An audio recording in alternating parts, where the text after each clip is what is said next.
A Klabin foi recentemente rebaixada, o que ajudou a ter uma queda que foi considerável nas ações. Mas e aí, no preço atual, Klabin vale a pena? O que está acontecendo? Vem comigo. Salve, salve, investidor, como é que você está? E a verdade é que está havendo uma certa divergência no mercado a respeito do setor de celulose. Há quem prefira Klabin, há quem prefira Suzano, tem banco rebaixando o Suzano, tem banco rebaixando a Klabin. Dessa vez, vamos tratar da Klabin e o que está acontecendo. E veja só, Klabin, nesse momento, a 3,60, mais ou menos ali. Um grande motivo que já iria gerar provavelmente queda nas ações de Suzano, Klabin, seria a queda do dólar. O dólar voltou a ficar abaixo dos R$ 5.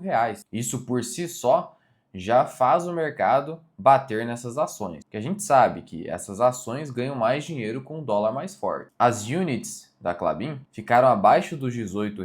Se você pegar do topo de fevereiro a R$ 21, a gente está falando de uma correção de quase 15%.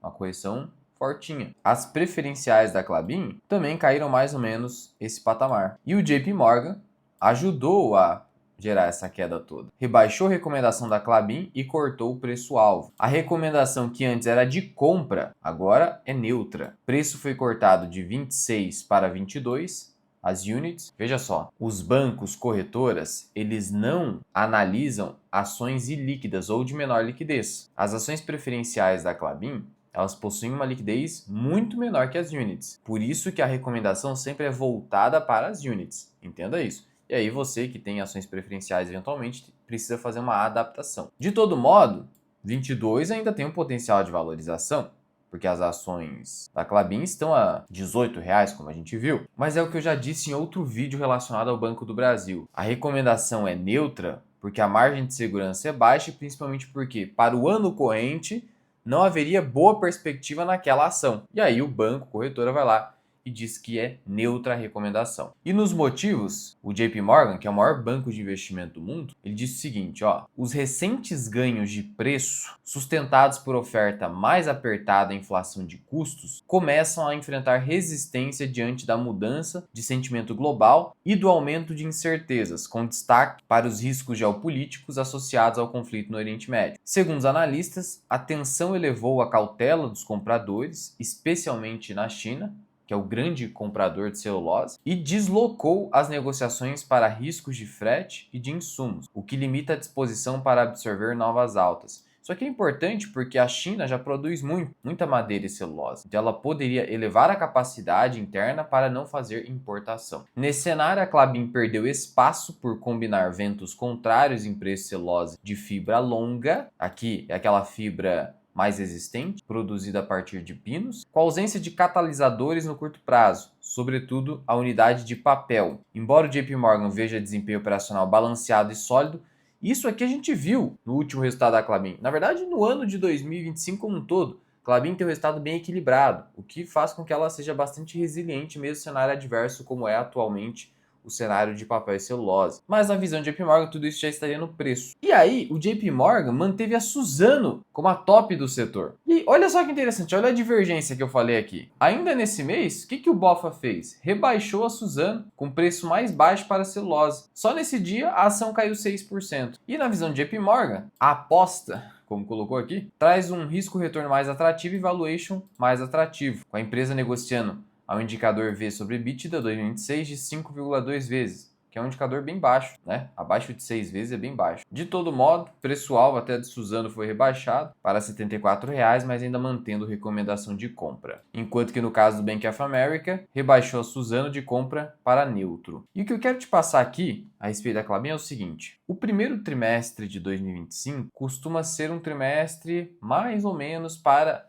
o setor de commodities como um todo. Como bem destacou aqui o BTG no relatório, ele trouxe o seguinte, o primeiro trimestre costuma ser complicado por volumes mais pressionados, tem menos volume, por conta de chuvas mais intensas no Brasil, paradas para manutenção, isso aqui realmente tem no primeiro trimestre, historicamente, e demanda mais fraca no início do ano. Produtores de celulose, apesar de um ambiente de preços mais favorável, de aumento de 9% no ano, teve esse aumento, também devem reportar resultados mais fracos, já que menores volumes e um dólar mais fraco, volume vezes ali um câmbio mais fraco, faz com que esse ganho de preço seja compensado. Então, por isso que o negócio fica fraco no primeiro trimestre. Então, o que ele está dizendo? Olha, você teve aumento de preços na comparação de um trimestre para o trimestre do ano anterior no mercado de celulose, isso é verdade. Mas você teve um dólar que se desvalorizou e você tem volumes mais fracos de produção e vendas no primeiro trimestre. Esses dois fatores, eles compensam esse ganho de preço e aí você fica no 0 a 0 até ter um trimestre mais fraco. É isso que o mercado está esperando. E aí veja só, em uma visão mais cautelosa, Suzano e Klabin enfrentam um trimestre difícil, marcado por menores volumes. Então esse é o grande ponto. Para Suzano, paradas de manutenção em Aracruz, Ribas e outras unidades, combinadas com uma estratégia de recomposição de estoques, devem pressionar o EBITDA, enquanto a Klabin enfrenta sua própria parada de Monte Alegre, além de um ambiente ainda fraco para preços de papel cartão. E aí quando você compara aqui as projeções de Suzano e Klabin, comparação primeiro trimestre de 2026 com o primeiro trimestre de 2025, você percebe o seguinte, ó. E aqui a comparação trimestral. Que em Klabin a visão é de uma receita muito mais baixa, ó, seria só de 850 milhões. E em Suzano, uma receita de 10 bi e meio contra 11 bi e meio. Então, a visão do mercado é bem negativa para Suzano e Klabin nesse primeiro trimestre. E talvez para o corrente ano. Não há sinais de recuperação aqui, é preciso muita paciência nesse setor. Especialmente porque, por mais que tenha essa perspectiva aqui de preço da celulose voltando para 600 dólares a tonelada, na visão do BTG, sendo que no quarto trimestre de 2025 o preço da celulose fechou um médio aí de 538 dólares a tonelada, historicamente é um patamar baixo, ainda assim é insuficiente só preço se você tem um excesso de oferta. E aí você não consegue produzir tanto. Senão você fica enchendo estoque. Veja só aqui o que está acontecendo. Isso é quase um consenso no mercado. Que é o quê? A China produzindo muito. Ela é o principal consumidor de celulose, globalmente falando, mas está produzindo muita celulose. Do lado da oferta, uma combinação de paralisação temporária, que é o que já foi visto, interrupções operacionais e oscilações de qualidade, ajudou a reduzir a disponibilidade na margem. Mesmo com os estoques globais dos produtores permanecendo acima das normas do meio do ciclo. Os estoques portuários na China têm diminuído modestamente apenas, sugerindo uma melhora na demanda, mas esse apoio provavelmente é sazonal. E aí, olha só, o principal fator imprevisível continua sendo a China, que segue expandindo a capacidade integrada da celulose, reduzindo estruturalmente sua dependência. Estruturalmente significa, olha, não é só do contexto atual. Então, essa visão de que agora a China vai reduzir a sua dependência de celulose, de importação, é algo estrutural. E isso afeta a Klabin e Suzano. Só que tem um detalhe, a Suzano detém o menor custo caixa de produção de celulose do planeta. E isso ajuda a Suzano a continuar vendendo para a China por uma questão simplesmente de preço. Mesmo a China produzindo muito, se ela avalia o seguinte, olha, eu consigo comprar mais barato da Suzano ou até da Klabin, eu vou continuar comprando do que produzir. Então esse é o contraponto dessa dinâmica, mas ainda assim isso afeta os preços e demanda por celulose. Sendo que aquela questão que a gente viu ali do equilíbrio de resultado da Klabin decorre desse fato aqui, ó, que ela tem uma receita diversificada. Isso ajuda a empresa a redirecionar os seus esforços, a sua produção para aquilo que está no melhor momento para ganhar dinheiro. Simples assim. Então se eu tenho, ó, uma receita dividida em celulose, que no último release foi 28%, embalagens 37%, cartões 24%, containerboard 11%, ou seja, no final das contas, eu tive uma receita em que a celulose foi menos de 30%, o resto foi papel e embalagem. Agora vamos supor que eu tenho um cenário que a celulose está bombando. Aí o que a Klabin consegue fazer? Vamos produzir celulose e produzir menos papéis e embalagem. Então ela consegue ter essa flexibilidade. Isso faz com que a Klabin seja menos arriscada que a Suzano. Porque a Suzano é 880. 85% da receita da Suzano é celulose, meu amigo. Então, ou bomba a celulose ou fica ali, ó, flat. Por isso que a Klabin é muito mais tranquila e tem condições de pagar dividendos mais interessantes também, por conta desse equilíbrio, dessa flexibilidade. Sendo assim, as duas são excelentes empresas, Klabin e Suzano. Mas a Suzano é extremamente cíclica, a Klabin menos. E ainda nesse setor, você tem uma empresa, que é a Irani, que aí ela não fica tão afetada em relação a tudo isso. Mas ela é afetada pelo preço das aparas, cujos preços continuam subindo. Isso aí afeta o custo da empresa. Então todas elas ali têm um certo risco em alguma questão. Mas se a gente fosse escalonar os riscos, eu diria que a menos arriscada, com exceção do seu tamanho, é a Irani. Depois a Klabin, depois a Suzano. Mas isso se reflete em preço. E a Irani, eu já fiz um vídeo para os membros, não está tão barata assim. Esse é o ponto. Agora eu preciso te dar um recado do nosso parceiro aqui do canal, que é o app da Grana. Esse app aqui, ele é indicado pela B3. Quando você entra aqui na área do investidor da B3, já tem a indicação: declare o imposto de renda dos investimentos em 5 minutos. 100% automático e seguro. Grana, app parceiro da B3. Tá aqui. E tem um detalhe.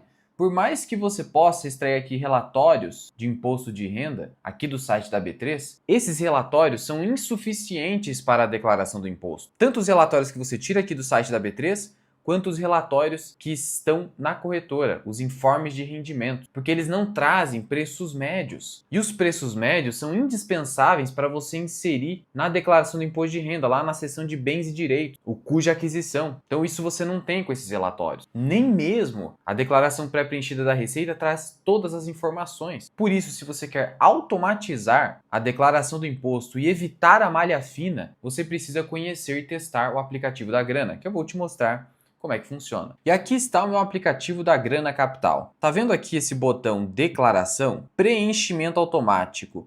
Importe automaticamente seus dados para o programa da Receita. Solicitar arquivo. Com isso aqui em mãos, basta eu pegar esse link, jogar no meu computador, fazer a leitura do QR Code e seguir o passo a passo. Pronto!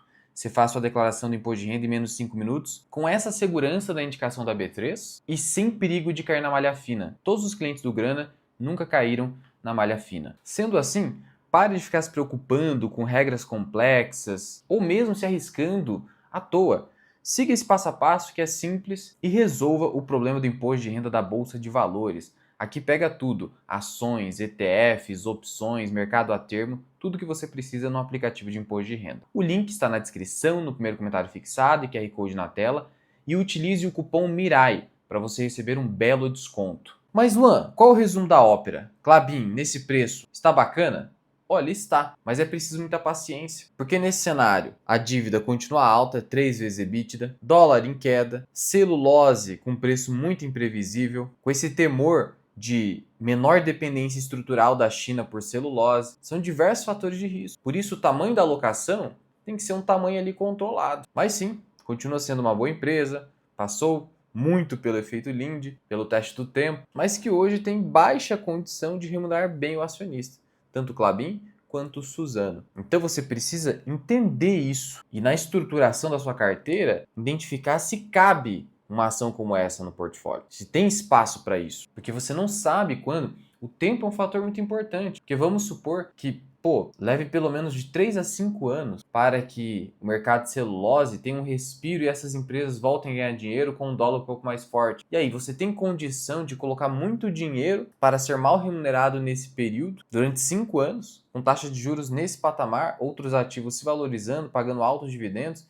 Então você tem que fazer esse tipo de análise. Esse tipo de análise você tem que fazer na sua carteira. Mas e aí, o que você acha? Você acha que Klabin, nesses preços atuais, vale a pena? Qualquer dúvida ou sugestão, é só comentar aqui embaixo e eu te vejo no próximo vídeo. Fui!